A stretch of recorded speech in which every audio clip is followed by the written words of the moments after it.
მოგეხსენებათ, რომ ტრამპს ღიად გაცხადებული პოლიტიკა აქვს.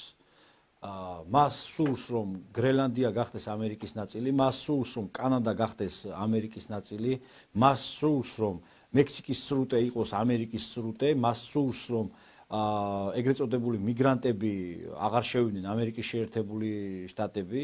შტატებში და მოკლედ მთელი რიგი კონკრეტული, ესე ვთქვათ, მიზნები ამოძრავებს. რაც შეეხება საქართველოსთან მიმართებაში, ასევე მას სურს, რომ რუსეთთან დაალაგოს ურთიერთობა და ეს პირდაპირ კავშირში ამ საერთაშორისო ასპარეზზე, რომ თუ რუსეთთან დაალაგდა ურთიერთობა, ეს იმას ნიშნავს, რომ ჩვენს ქვეყანაში მართლაც და მშვიდობა უნდა დაისაკუთროს, იმიტომ რომ პირდაპირ ის წინასაარჩევნოდ ძალიან ხშირად აღღერებდა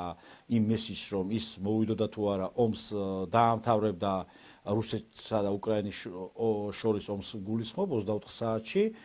თუმცა შემდეგ, როდესაც ის პრეზიდენტად იქნა არჩეული,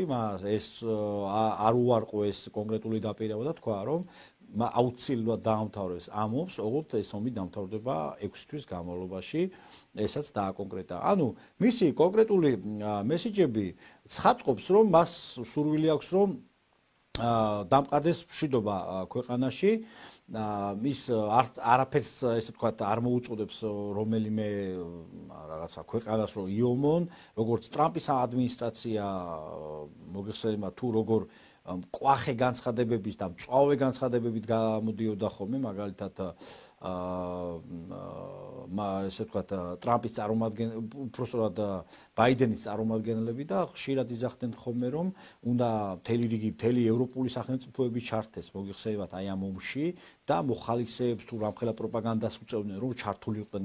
რუსეთ-უკრაინის ომში და ეს იყო მათი ომი, პირდაპირ აი ამ ომს ესე ვთქვათ უწოდებენ ხოლმე და ბლინკენი გამოდიოდა ხოლმე და პირდაპირ იძახდა, რომ ეს იყო, რა ქვია, ამერიკისთვის მშვიდობის დამასტაბილურებელი ომი. წარმოიდგინეთ, პირდაპირ ამას და გაცხადებულად ამ ყოველივეზე საუბრობდა. ამიტომ ეს რიტორიკა შეიცვლება, როდესაც ტრამპი უკვე ოფიციალურად ჩაიბარა მან და ადმინისტრაცია ამერიკის ესე ვთქვათ, ქვეყნის მართვის სადავები ჩაიბარა და მე დარწმუნებული ვარ, რომ მშვიდობა იქნება კიდევაც,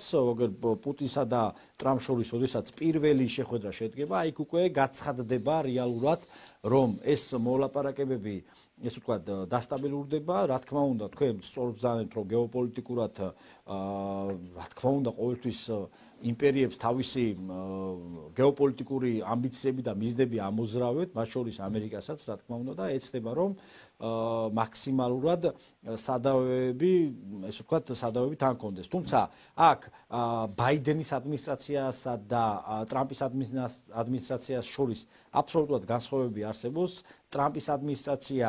ცდილობს, რომ ეკონომიკური დოვლათი ნახოს თავისი სახელმწიფოსთვის, ხოლო ბაიდენის ადმინისტრაცია ცდილობდა, რომ მხოლოდ და მხოლოდ ძალაუფლება გაეფართოვებინა ყველანაირად, მათ შორის თუნდაც აი ამ ეგრეთ წოდებული კონფლიქტებით, რა კონფლიქტის მაგალითად რუსეთსა და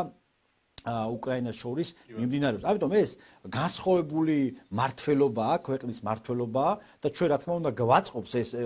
ამ შემთხვევაში, რაც ამ შემთხვევაში ამერიკის შეერთებულ შტატებში ხდება, იმიტომ რომ ჩვენი ქვეყანა ერთხელ და სამუდამოდ ამოისუნთქებს და არ შეესწება, მაგალითად, რომ იმში არ იქნება, რომ რაღაცა ეგრეთ წოდებული პერევაროტები, ანუ გადატრიალებები მოხდება ჩვენს ქვეყანაში.